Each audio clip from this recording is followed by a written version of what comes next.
I'm Michelle Miller from CBS Saturday Morning. Welcome to The Dish. In today's episode, we're tasting the bold and unique flavors of Caribbean and African cuisine. We'll meet a Somali native who shares her East African roots through her line of curated sauces. And we'll take a trip to Trinidad and Tobago to meet a chef who creates dishes at her supper club from influences around the world. But first, renowned chef and TV host Eric Aap learned how career setbacks like his loss on the show Top Chef led him to more opportunities. I joined him for a meal and conversation about how he brings Afro-Caribbean flavors to American audiences. I grew up in a really traditional West African home, but then you imagine me as a New York City kid. I had, neighbors that are Albanian and Italian and Jamaican, so it was just eclectic. So I'm so thankful I fell into this profession, this industry, culinary. I can kind of pick up from all of that. Tamarind, one of my favorite ingredients throughout the entire world to use. With an appreciation for all global cuisine, Chef Eric Aap's particularly focused on food from his homeland. No one else is cooking the food that I'm cooking. Case in point, one is the first chef to bring West African food to the fight. Season 16 of Top Chef, where he showcased delicacies from Ghana. I'm doing a West African dumpling called fufu. Taking viewers through a history of the transatlantic slave trade. Eric, what did you make for us? Today I made a Caribbean jerk tartare and lotus root chips. It's an unfortunate story, but it's one that we can't forget. The amazing food that has traveled from West Africa to essentially the American South. And there's a beautiful lineage of all these ingredients that you might see over here as well. So it didn't come without comment. Maybe like a few days into the competition, and there was a chef who came to me and he says, you can chill on the African stuff. Like, you don't have to do it all the time. As if you would tell an Italian chef to not make pasta. So it was something that I internalized and kind of used as fuel as well, and wanted to actually do more, right? And almost won. I really almost won that season, which was insane. Eric, please pack your knives and go. I think I won in so many other ways. I put food out there that hasn't been seen before. I talked about food to judges with amazing palates that hadn't, eaten this food before. And I think I left a decent mark. In the end, do you think it hurt you and your chances? No.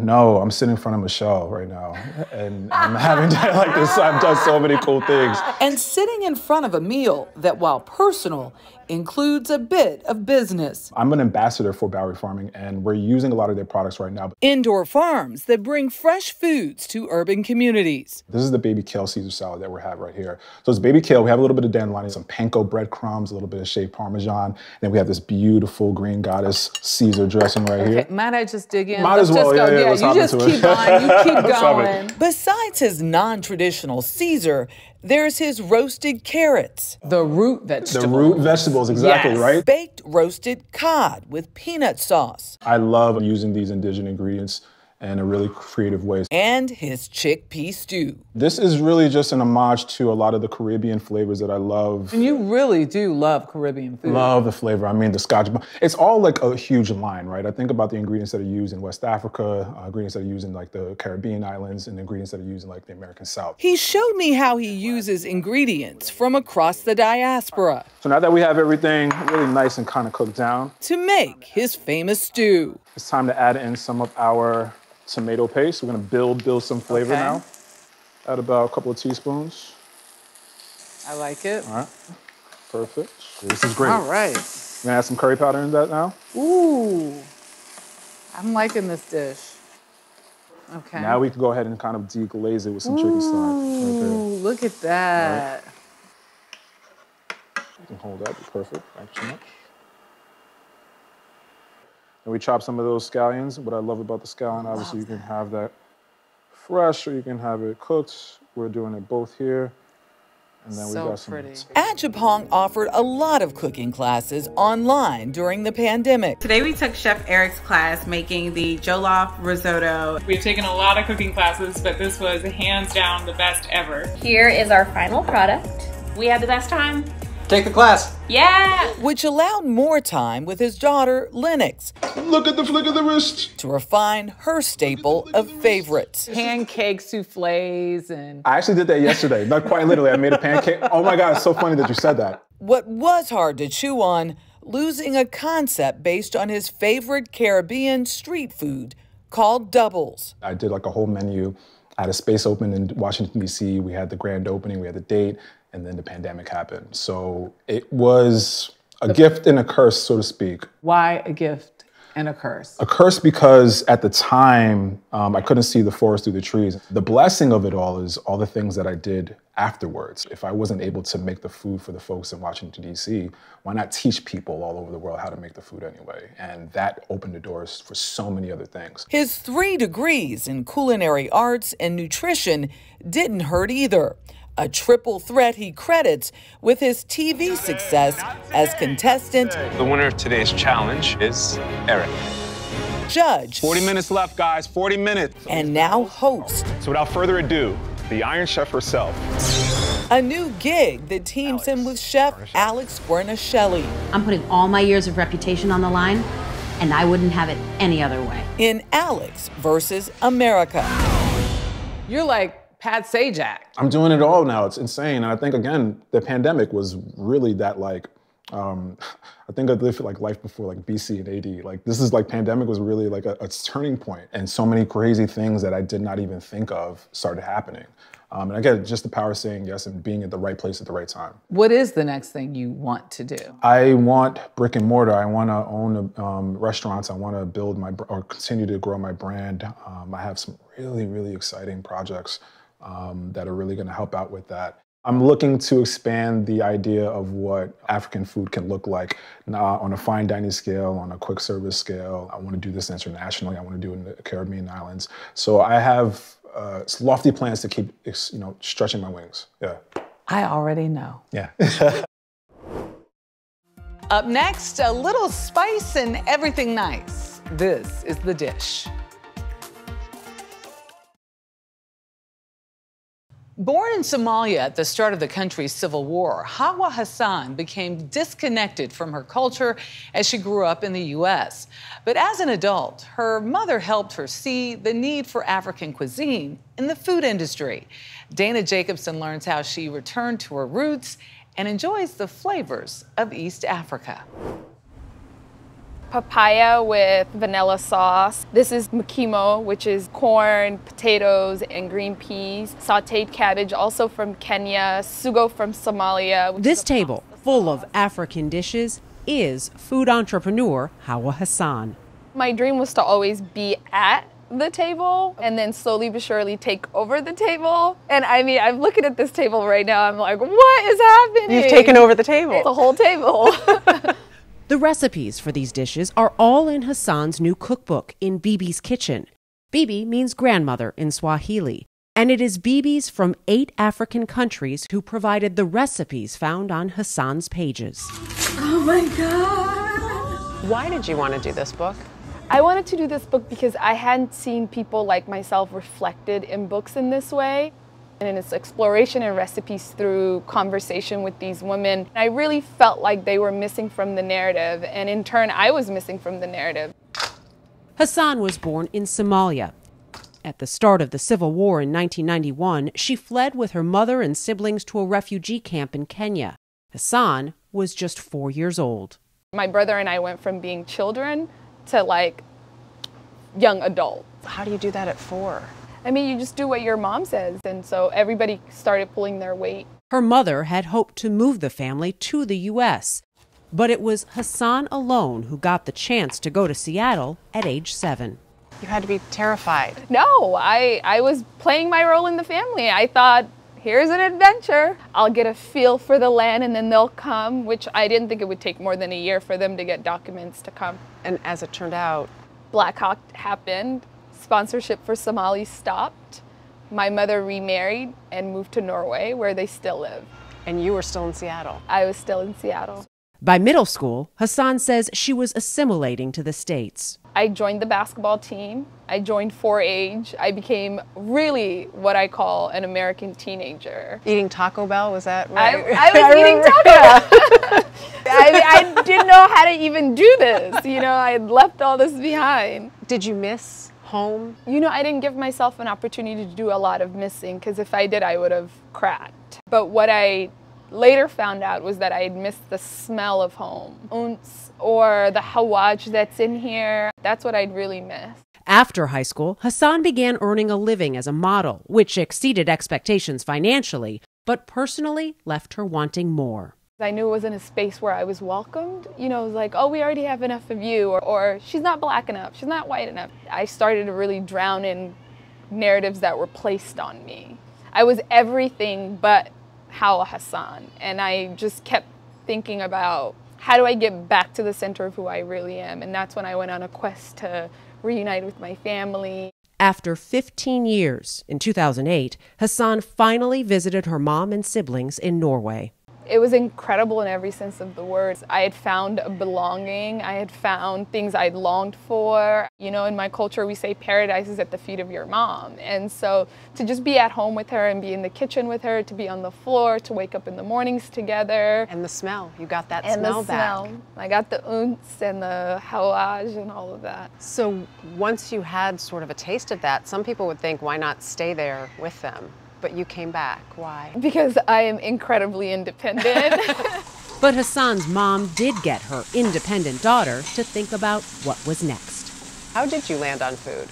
It just went back to how can I tell stories and how can I change the conversation about who people are saying Somalis are and how can I do it through food. She saw space in the food industry with a lack of African cuisine. And this is the vanilla. The vanilla sauce for the lobster. Oh my gosh. It's a great holiday dish. In 2015, she launched her first venture, Basbas, the sauce line. I just thought hot sauce, you know, why not slowly inch my way onto the table by introducing people to flavors of where I'm from. What started in a kitchen in Harlem has grown into nationwide distribution of Basbas sauces with a focus on direct-to-consumer sales. The advice that was given to me was to write a business plan. And so I knew 2 sauces from Somalia, build it for a few years, get a proposal going for Mbibi's Kitchen. While doing that, write a pitch for a show. All of it has just come to pass. Adding diversity, Hassan says, to an industry still in need of it. Oh, there's lots of tokenizing. I won't be in a space that doesn't have people that look like me in it or is not welcoming to folks like me. If I get inside, I always ask for another person who looks like me to come along. And if there's some pushback from that, I know how to pack up my bags and leave. Hassan traces that steadfastness in herself and her beliefs to her mom, traits also belonging to the Bibis in her cookbook. All of them are really proud and a little grateful that these stories are outside of themselves now. Where we are as a society right now and the conversations we're having about race, about inclusion, about changing the system, does this fit in some way? Does having... Absolutely. When you bring people together over a plate of food, a glass of wine, no conversation is too big or too small. I think that for the first time in this country, the hard conversations are being had. And so my space in that is to be able to bring people together, put the food on the table, and allow my community to speak to one another. Up next, we sail to an island nation to savor a chef's creations with the help of her daughter, who doubles as a sous chef.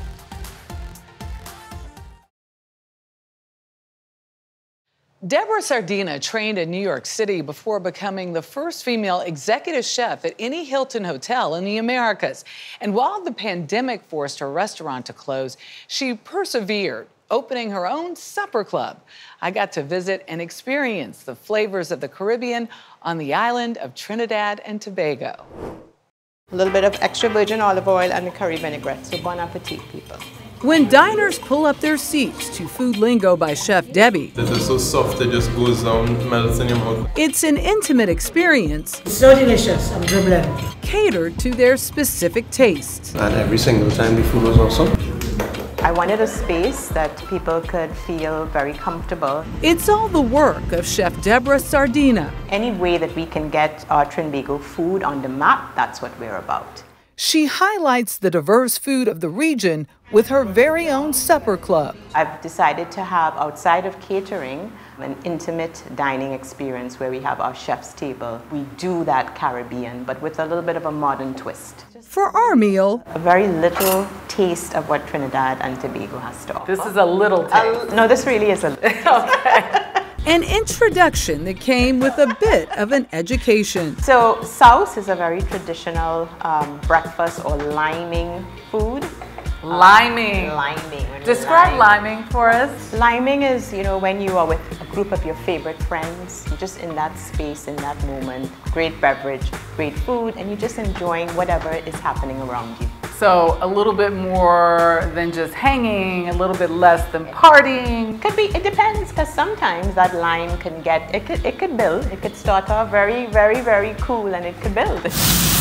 Like her menu, Chef Sardina's career has followed a similar trajectory. A crisscross cultural tour of worldwide cuisine. This is paired with dal puri roti, which is a flat bread that's stuffed with split peas.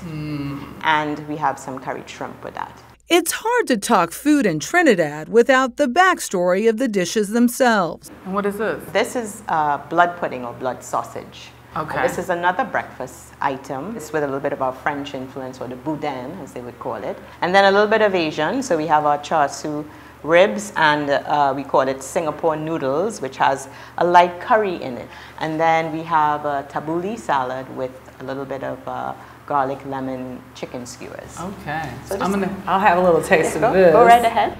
She created this space after restaurant restrictions were lifted during the pandemic. I know what it was like in the States, but this is an island nation of less than 1.5 million. For your industry, how bad was the COVID blow? I think, we saw it worldwide, and we fall under hospitality, got hit really, really hard. And so, in reality, you had to make some tough decisions. One of them, to close down her restaurant, 54 Saddle. And it was just getting into that rhythm, but you know, I think part of the process of life is understanding that if it's one thing that will always happen to us is change, and how you deal with the change will determine where you go. Like, who would think that being a pandemic, I would be sitting here speaking to you? Who would think, right? So there we go. This is really her second act in life. What was your first? My first chapter was working in New York City. I went to New York City Technical College. I worked the gamut of different hotels and restaurants, and always wanted to come back home. But not before applying to study with renowned French chef Madeleine Cayman. She got her acceptance just before giving birth to her daughter Erin. And then I decided, my daughter was growing up, and I realized that I needed to spend some quality time with her. You know, you have those deep desires and that kind of push you to the next level. Eventually, she returned to Trinidad to become the first woman executive chef at the Trinidad Hilton Hotel and Conference Center, the first of any Hilton in the Americas. I was like 16-hour days. What was that like for you to break through that glass ceiling? I think at the end of the day, you know, there's some basic truths that never change. But my daughter and I have a little bit of a joke where we would say, you know, you put on your big girl panties and you just make it happen. So you, at the end of the day, you may have to work twice as hard, but you know that through determination, you're gonna make it happen. I caught you calling her mom in the kitchen. Did she? Her daughter, who trained at the Culinary Institute of America, is now her sous chef. Yes, she is chef to me, but sometimes, you know, it slips. I'm like, Mom, and she's like, She's carrying on a family tradition established by her grandparents, who've owned and operated Blue Crab Restaurant on Tobago for nearly 40 years. As a young girl, I'd be in both kitchens all the time, watching them cook, prepare food, and they would rope me in to like do little things, whether it's peel garlic or... So I found myself actually like fascinated in food as well. It didn't go unnoticed by her mother. She always had a great sense of taste on the palate. Not only am I extremely proud of her, but I would say that she is a chef. You have someone to pass it on to? That's the whole idea. Her big idea was to take this food global. She's cooked all over Europe, a clientele that hired her to bring them a taste of the Caribbean. Are there misconceptions about the food here or the Caribbean in general? I think we have showcased in many different levels that Caribbean cuisine can be on any world stage, can stand on any world stage. So what are we making? Pilau. Pilau. Chicken pilau. Chicken pilau. What that is basically stewed chicken, and to that we have rice, pigeon peas, carrots, and pumpkin. It's all for the benefit of her island homeland. Oh, I love it. So delicious. Cheers, I think. Huh? Yeah, cheers. You did a really good job, Madam Debbie. Chef Debbie, here's to you. Thank you. And here's to Trinidad and Trinidad. Yes, Trinidad.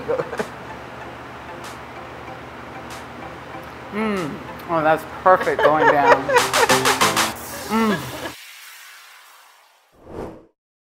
For more stories like these and live coverage of breaking news 24/7, stream us right here on CBS News. I'm Michelle Miller. We'll see you next time for another helping of The Dish.